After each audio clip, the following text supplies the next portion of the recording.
Hello everyone. In this lecture we are going to see about property of definite integral. We will see how many property of a different integral, what is the proof of that, and which one is so important, how we can implement this. In this video we will simply define the property of the definite integral. In our next video we will solve some question related to our properties. So the topic name is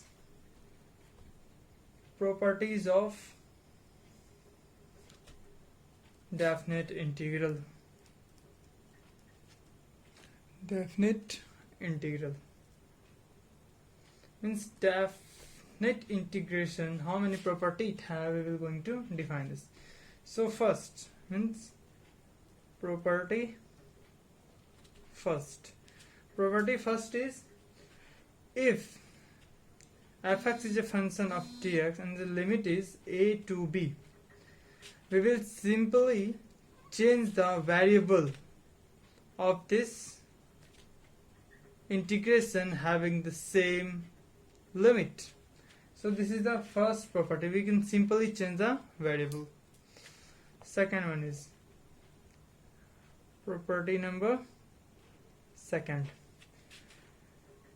In this property what we have done, let fx is a function and having limit a to b integration. So when we change the integration portion, means the maximum becomes minimum and minimum becomes maximum, talking about the limit of the integration. In that case we have to put a minus sign before the whole integration. This is the property number second. Third property number 3. In this, like if we have a function f of x dx having limit a to b, then it can further divide it into a to c fx dx plus c to b fx dx if a is so less than b, and if there is any point of discontinuity, then this property comes into implementation. So this is a very important property. Many applications going to be solved using this property. Property number 4 is property 4. Fourth property. What fourth property says, like we have an integration of fx dx and we have a limit 0 to a, then we can simply write this having the same limit f of a minus x dx. How it is happened, we have a proof, we are going to prove all the properties. Property number 5. Property number 5. What happened in this, like integration is fx dx having limit a to b, we can write this integration having the same limit a to b function of a plus b minus x dx. This is the property number 5. How it happened, we have a proof. In the next video we will see how we can prove this, all the property. Property number 6. Property number 6 is that if there are two integration having the same limit and both the integration are connected to each other by any operator like plus or minus operator, like fx gx dx, so we can write this as integration a to b fx dx plus a to b gx ds. Simply we have distribute these all functions in integration. Like here if there is more than two functions are in this particular integration and they are all connected to each other with a plus sign or minus sign, we can directly separate that having the same limit. Think about that. Here, never change the limit of the integration. Whatever limit we have in the left hand side, similarly we will write the same limit on their right hand side. This is the property number 6.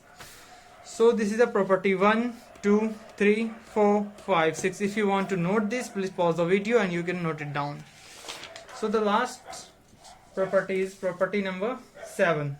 This is one of the most important property of definite integration.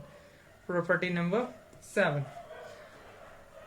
Property number 7 says if the limit is minus a to a fx dx, then there are two possibilities, either 0 or 2 times of fx dx, but the limit changes. Here the minus a to a here becomes 0 to a, and in which case we will define directly 0 and in which case we will define this.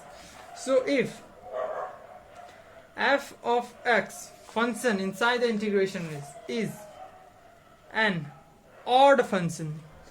I hope you must know what is the odd and even function. If you don't know, then I'll define this. What is odd and even function? If the function, whatever function we are taking, if it is odd function, then we will directly put the value of this integration is 0. And if the function is an even function, if f of x is an even function, then we will put this value 2 times of the integration of fx dx having limit 0 to a. Now tell me what is the even function and odd function. So point is that what is odd function? Odd function is that if f of x equal to minus of fx, then this function is called odd function. Like we have defined example fx equal to x3, put x equal to minus x. When we put the value of x into minus x, if we get this, then it is a odd function. So f of minus x equal to minus of x whole cube, this is minus of x cube, and this is x cube is minus of fx, means f of minus x equal to minus of fx. That means it is a odd function. Similarly, here is a little bit change in another function like even function. What is even function? When we replace x into minus x, then if the function f of x becomes f of minus x, both are equal, then it is an even function. Like similarly, example, we have defined f of x equal to x square. We will put x minus x in place of x. So f of minus x whole square, this is x square, and this is x square is f of x. Hence f of minus x equal to f of x. So this function is an even function. So if the function, whatever function is given in the question, we have to check it is an even function or odd function. If the limit is like this, suppose a question is given like this, minus 2 to 2 x of q dx. What is the value of that? We will simply see that f of x is an even function. The limit is minus 2 to 2 minus a to a. X cube is an odd function. Simply we will write the answer 0. This is the answer.